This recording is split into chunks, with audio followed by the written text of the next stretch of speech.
I want to give people something to really think about. What happens to a system that requires inflation to survive when the biggest deflationary force in human history arrives? It's worth contemplating because it's happening right now, and it is going to flip everything on its head in a way most people can't even imagine. Let's just think about it for a minute. Remember how our system works. Money is created by banks through debt. So imagine there's no money in your town, a bank opens up, gives you a loan of £100 at 10%, and in a year you have to pay back £110. But where do you get the extra £10 from? The bank issues another loan to someone else. That person uses their money to buy stuff from you, you get the extra money to pay back your loan, and the cycle repeats for the next person. They continually create new credit to pay off old debt. That system needs constant inflation and constant borrowing, because if it stops, the house of cards falls down. Now think about AI. AI is deflationary by nature. It cuts costs, it reduces prices, and it replaces jobs. We're already seeing it in real time. We've got mass layoffs, hiring collapsing, payrolls getting revised down, graduates can't find work, and it's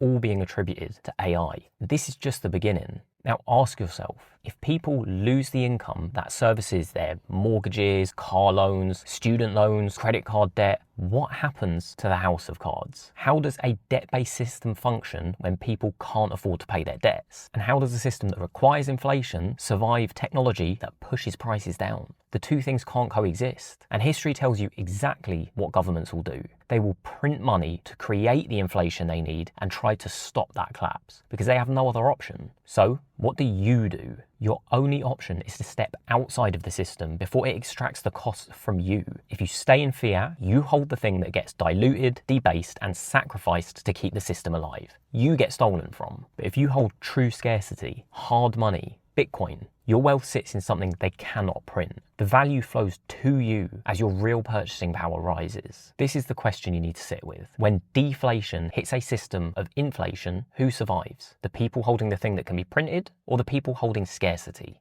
If you want more videos like this to help you understand where things are going and why Bitcoin is so important, make sure to drop me a follow. And if you want longer, more detailed videos, go to my YouTube via the link in my bio. They'll be dropping soon.